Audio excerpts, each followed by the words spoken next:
Hello and welcome to this Liverpool news roundup here on Anfield Agenda. My name is Conor and I'm going to take you through all of the latest Liverpool news after Liverpool defeated Barnsley 4-1 in the FA Cup third round last night. They will now face Brighton in the fourth round at home at Anfield. Brighton, of course, knocked out that little club from Manchester along the way as well, so that should be a very interesting game. We have some news this morning around Xabi Alonso. We've got some news around Jurgen Klopp potentially going to Real Madrid. We have some bits around the game last night, a little bit on the future of Ibrahim Konate, Liverpool's transfer plans, Federico Chiesa, Conor Bradley, and a very interesting stat around Hugo Ekitike as well. Please do hit the like button, hit the subscribe button, and let's jump straight into it. I'll start off with the game last night then, just give you a few of my quick thoughts on it. I thought decent win, to be fair, 4-1, decent scoreline, but then again, the two goals at the end I think did flatter us a little bit in terms of the scoreline. Barnsley did give us a decent game in fairness. I think 3 goals as the deficit was a bit harsh on them. Look, we deserved to win it, but I don't think it was overly convincing. I don't think anyone's looking at that game and thinking, yes, Liverpool are back. Standout performers last night, I thought Jeremy Frimpong was quite good. I thought Florian Wirtz looked fantastic when he came on, Hugo Ekitike as well.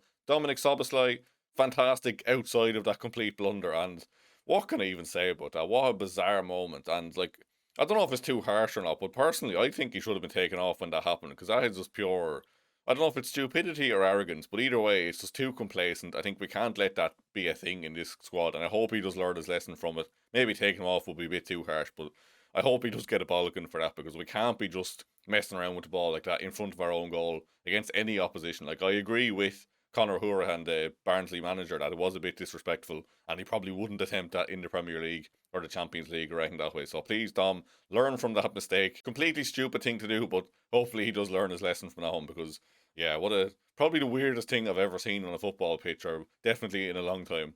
Let's move on to the manager situation then. So we will continue on from where we left last night with the Xabi Alonso situation. So he has left Real Madrid, and some more stuff has come out around the reasons why. And this comes from a Spanish journalist who says that Xabi Alonso was not respected in training sessions. Some important players were strolling around in training. There were players who arrived at the last minute, finished the session and left immediately. Xabi Alonso, his assistant and his fitness coach all had to keep saying to some players to do gym work, pressing or tactical work. A lot of the Real Madrid players as well have posted on social media basically wishing him farewell, saying goodbye. 2 players of note who didn't, Vinicius Jr. and Jude Bellingham. No surprise there. It did seem like those two did not get on with Xabi Alonso at all, and I think ultimately the writing was on the wall for Alonso at Real Madrid, like from the start. Like, it just, the egos in that dressing room, they all wanted to have their own way. He came in and just wanted to put in very basic things of people, like being on time, putting in 100% effort in training, eating well, not partying, like all these things, like the stuff you'd expect at a top level club. But Real Madrid are different, to be fair, and Carlo Ancelotti let them get away with murder at times, so it was just never going to work out for him. And again, like I said yesterday in that video, I'm not going to hold this against Alonso. I don't think this is a blemish on his managerial career at all. I think just that job is so toxic, really. Like, I don't think anyone's going to go in there and be a complete success outside of like a Carlo Ancelotti or a Zinedine Zidane. I think just it needs a certain type of character.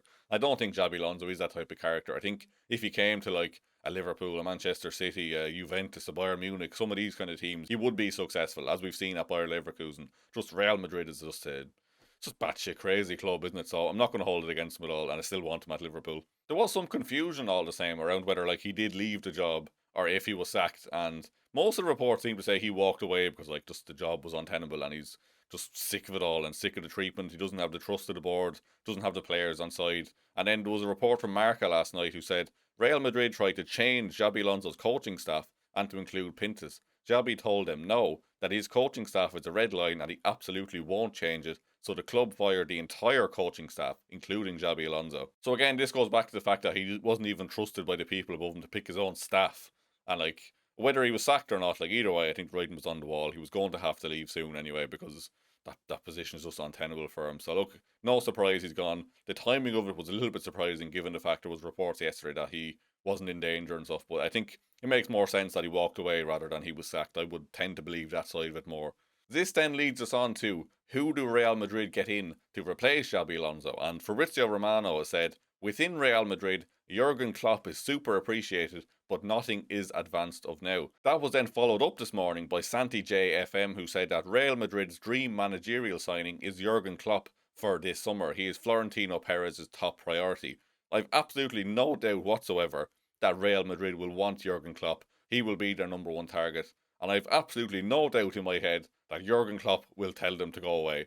Because That job does not suit him one bit. It's not the type of club he would manage. He's sick of managing anyway, to be fair. Like, you can see how happy he is since he left Liverpool, or just got out of management in general. Like, he just looks younger, he looks more full of energy. He's spoken about the fact that he doesn't miss the coaching at all. So I would be absolutely astounded if there's anything in this whatsoever, because I think genuinely there's more chance of him becoming Spurs' new manager than Real Madrid. I'd put it that way. Like, that job just doesn't suit him. He doesn't want to get back into management, so I think that's complete and utter bollocks in all fairness. But I've no doubt they will try, but yeah, there's never going to happen, never. Moving on to the January transfer window then, David Ornstein put out a piece this morning kind of detailing Liverpool's plans and a few updates around players like Ibrahim Konate and Federico Chiesa. So he said, Liverpool do not intend to sign cover for Leone or Isak in the current window, and that is likely to be the case for Bradley as well. For Liverpool, the hope is that he will be back for the start of pre-season, and given the way the club operate, they would not make a permanent signing for such a period of time. Liverpool seem to be among those keeping their powder dry for the next market when Ibrahim Konate is on track to exit due to his contract expiring. There has been no breakthrough on new terms. That, plus the deals of Virgil van Dijk and Gomez ending 12 months later, means the heart of defence will be an area of focus. Now, can someone just please explain the logic to me? Like, I can understand you don't want to sign a long-term striker because Isak will be back. I even understand a little bit for Bradley as well, to be fair. Like, when he comes back, we'll have Bradley and Frimpong as options. But, like, centre backs. Ibrahim Konate is on track to leave, apparently.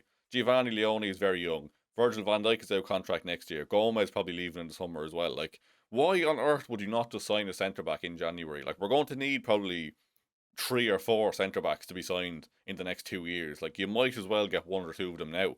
Like, I understand that some people mightn't be available in January, but like, say Mark Ahey, like, if Man City come in for him, surely we have to match that and get him in. Make a cheeky bid for Nico Schlotterbeck. Make a bid for God only knows who's that guy, the Charlie Cresswell, someone, it's like there's options out there. Like, just please just get someone, because like this logic makes no sense. Like, again, I understand not signing a striker because Isak will be back and we have some other options you can slot in up front, but like, there's absolutely no world where I can see any logic in not signing a centre back, because like I said, we will need at least 3 if not 4 in the coming windows anyway. So just move that forward. Get in a fucking centre back. Like, it's not that hard. Like, am I going insane here? Like, are they not seeing what we're seeing? Like, just we need a centre back. David Ornstein then continues to say that despite recent uncertainty, Mohamed Salah is fully expected to finish the campaign at Anfield. It will be hoped the situation then settles down and he sees out the rest of his agreement with runs until June 2027. However, if problems remain, it is possible conversations will take place about parting ways early. I fully expect this short term to work out. I think he will be here until at least the summer. I think him being sold in January would just be insane. I don't think there'll be time to do it by the time he comes back from AFCON. I don't think the player would really push for a move. Like, he wants to play for Liverpool. That's what the whole thing was about originally. Like, he wasn't getting enough game time in his opinion. He wants to play every minute. He knows he's good enough for this level still, and I just don't see a January sale. The summer I could possibly see it. Like, if problems persist, if Arne Slot is here next season, which I doubt, then maybe he does want to leave. But let's say Slot is sacked in the summer, Xabi Alonso comes in. I'm sure Salah will want to give it a year under him then as well, and then finish out his contract and maybe get another year extension. Probably not, but in his head he would want to stay longer because he's a top level professional. He wants to be winning big trophies, wants to be breaking records still, and the stuff like the Saudi League move, I just don't see that on the horizon for Mohamed Salah soon, because he's still too good for that. Like, people can say he's fallen off a bit, but he's still above that league, and definitely in his opinion, he will think he's far above that league at the minute, or that quality of football. So fully expect him to stay until the summer at least. I would expect he stays till next year. But look, who knows? He might get sold in the summer, but January, I would say, would be a bit of a stretch. Last bit of transfer news this morning then. This is from James Pearce of The Athletic, who says that Juventus want Federico Chiesa on loan, but Liverpool are highly unlikely to sanction a temporary move for the Italian forward this month. For Liverpool to even consider doing business, there would need to be a significant permanent offer on the table, and they would need to be able to recruit a suitable replacement. So that basically just parrots what we've heard in the media the last couple of days, that Juventus want him on loan, Liverpool only want money guaranteed, and again, that makes sense. I'm not going to go through it again because I went through it yesterday, but I fully agree with that stance. Don't sell him unless we get money. Happy to let him go if we get a decent fee, because Arne Slot doesn't fancy him and he seems to want to go, get some game time, hopefully get into the Italy squad for the World Cup, if Italy qualify, that is. But yeah, I think that makes sense what James Pearce has said there. Just want to finish up then on an interesting stat around Hugo Ekitike. So, of course, he did score last night, and that means now he has scored in the Community Shield, the Premier League, the League Cup, the Champions League, and the FA Cup this season. The only other player to score in 5 competitions in his debut Liverpool season is Kenny Dalglish in 1977-78 in the League Cup, the Super Cup, the FA Cup, and the European Cup. So Hugo Ekitike again smashing it, breaking records, leveling up with records. Like he's a force of nature, isn't he? Like when he comes on the pitch, you just see the aura, you can see the squad just lift, you can see he just makes things happen, doesn't he? And he's scored in 5 competitions already. He has the most goal contributions out of any Premier League summer signing as well. So fair play, Hugo. I absolutely love this fella. I can't lie. I've completely fallen in love with him. Even last night, that assist for Wirtz, that was very Bobby Firmino-esque. He's like a perfect blend of Bobby Firmino and Fernando Torres. 2 players who are definitely up there in my top 10 Liverpool players of all time. So he's just a joy to watch. Can't wait to watch him for the next God knows how many years. I hope he never leaves, because what a man. Just what a man. That's all from me this morning anyway. If you have enjoyed the video, please do hit the like button, hit the subscribe button if you're new. Craig will have a news video out in the afternoon. That should be around 4:30, and will be live then this evening from 9 o'clock. Bit later than usual due to the Carabao Cup semi-final being on. That's Newcastle versus Man City. So 9 o'clock start. Make sure to keep an eye out for those. Thank you very much for watching, and I will see you very soon.